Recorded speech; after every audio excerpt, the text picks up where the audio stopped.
O Senhor esteja convosco. Ele está no meio de nós. Proclamação do Evangelho de Jesus Cristo, segundo Lucas. Glória a vós, Senhor.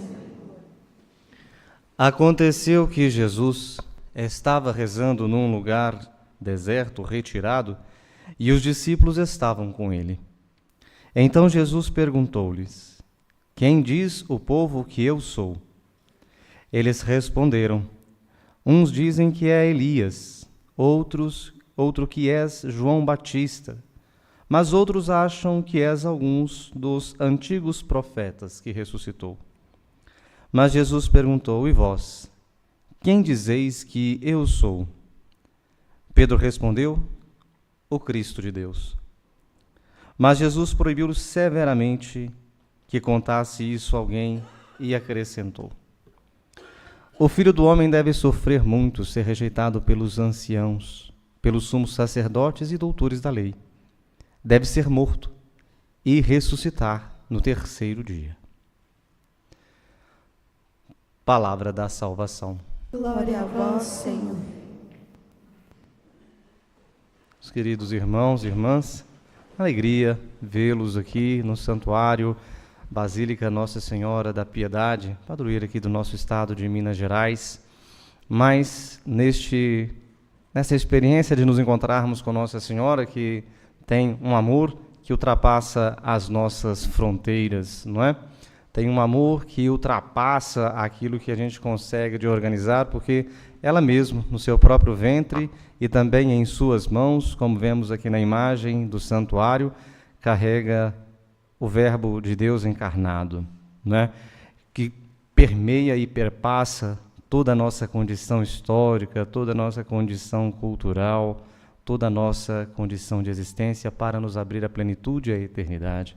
Então sejam todos muito bem-vindos a esta casa, a menor basílica do mundo, né? Mas que se concentra para que a gente guardar também esta palavra que nós somos hoje convidados a refletir sobre ela, e convida também a guardar esta Eucaristia, que é força e sustento para a nossa vida espiritual enquanto cristãos, enquanto homens e mulheres batizados, recebendo esse dom da graça de Deus e do Espírito. Queridos, hoje nós nos encontramos com esta leitura do profeta Ageu, nós encontramos com esta leitura do Evangelho de São Lucas, tudo para lembrar também que a nossa missão é uma coragem, uma grande coragem, um grande empenho que a gente dá na nossa vida, damos na nossa vida e somos continuamente assim convidados a dar esses passos. Vocês saíram de casa nesse frio, não é? Aqui tudo coberto, mas nessa coragem decidiram sair de casa para aqui fazer uma visita. Aliviar um pouco a cabeça, mudar um pouco os ares, né? Para ver se nosso coração também se transforma, muda, e assim a gente consiga sair daqui um pouco mais renovados, um pouco mais tranquilos, porque lá a nossa missão, o que ela exige? Coragem. Coragem, não é? Quantas dificuldades a gente pode trazer no nosso coração. Então, sempre a palavra de Deus vai dizer: coragem, minha filha, coragem. E essa coragem, ela nasce de modo muito particular, não só da nossa própria força, não é? Mas, pelo contrário, eu acho que na nossa própria força, a gente olha para Jesus e ele mesmo dizendo que ia passar por sua paixão no Evangelho de hoje, é graças a ele que a nossa coragem também é assim alimentada e sustentada. Hoje nós encontramos essas perguntas fundamentais, ou melhor, esta pergunta fundamental que Jesus faz com os seus discípulos no Evangelho, dizendo: que dizem os homens, que diz o povo, quem eu sou? E essas perguntas, como nós sabemos, ora vai ser um pouco menos assertiva e ora mais assertiva. Eu acho que é igual a gente, não é? Os discípulos também que estão ali junto com o Senhor falam que o povo estava dizendo que Jesus era Elias, era um profeta que veio, não é? E não é que é assim também na nossa vida espiritual, às vezes a gente considera Jesus como um grande mestre, como um grande sábio, como um grande homem que mudou a história da humanidade, e a gente não passa disso. E a gente não passa disso, não é? A gente encontra isso de modo muito, muito frequente na nossa vida. Não que Jesus não tenha sido isso também, Mas, às vezes, a gente precisa, com a ajuda da palavra de Deus, dar um acerto. Porque se a gente acerta na resposta, a gente tem a possibilidade de fundamentar, assim, a nossa consciência e dirigir as nossas atitudes. Por isso que a gente se encontra nesta palavra de São Pedro, ao dizer: quem vocês dizem que eu sou? Aí já não é mais as pessoas, não, são os próprios discípulos que estavam ali. E Pedro vai responder: tu és o Cristo. Tu és o Cristo de Deus. Ali em São Pedro a gente encontra a palavra mais acertada, que não despreza aquilo que o povo de Deus estava ali dizendo, ou melhor, os discípulos, aqueles que estavam acompanhando Jesus na sua peregrinação.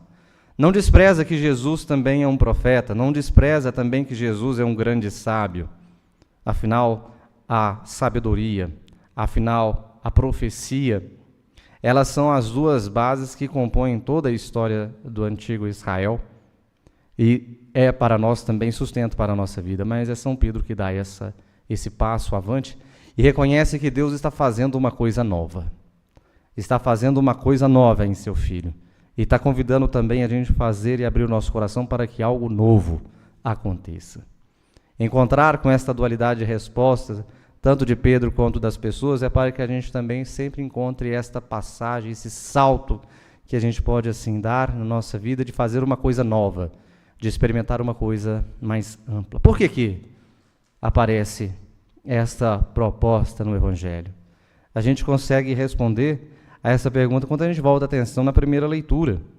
Na primeira leitura a gente encontra o profeta Ageu, que estava falando para um povo que estava muito preocupado com as coisas do dia a dia. E estavam indo bem, porque o profeta Ageu, quando ele dirige a palavra para ele, o povo já estava até economicamente equilibrado. Conseguia construir as suas casas finas, com um nível bonito de casa, mas eles não queriam construir a casa de Deus. Eles diziam: deixa isso para depois.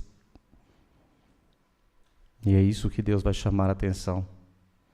Esta casa que às vezes a gente tem, não é? No Antigo Testamento, no profeta Ageu, que diz dessas casas bonitas que o povo estava construindo, não precisava ser destruída. Não era isso que o profeta estava falando. Ele estava dizendo só: olha, a gente precisa construir uma nova casa, com um novo esplendor, porque é o próprio Senhor que vai habitar sobre ela. É o próprio Senhor que quer devolver a sua beleza, a sua glória no meio do seu povo. Então, é o profeta dizendo: vamos dar um passo à frente. Por isso que exige coragem, não é? No Antigo Testamento existe uma palavra muito bonita que fala que são os Sherit, é uma palavra hebraica que significa os sobreviventes, o resto de Israel.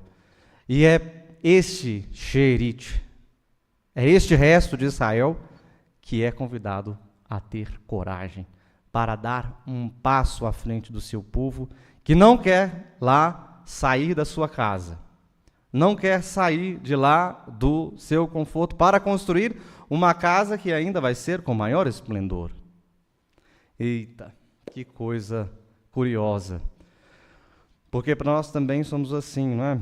O povo cristão, a gente pode dizer que nós somos assim um pouco desses Sherit.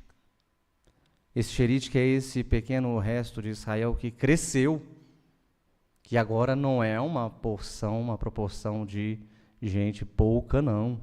Sobretudo aqui no Brasil, em Minas, aqui no Espírito Santo, aqui em São Paulo. Não somos um povo pequeno, não. Somos um povo grande. Talvez, ao longo do mundo, sejamos até um povo pequeno. Se fôssemos colocar numa proporção, mais ou menos, o povo cristão no mundo é mais ou menos 1/7 de toda a população. Aí talvez seja pequeno, mas contextualizando a nossa realidade, nós não somos um povo pequeno. Mas nós temos ainda essas mesmas dificuldades, a gente pode correr essa mesma tentação, né?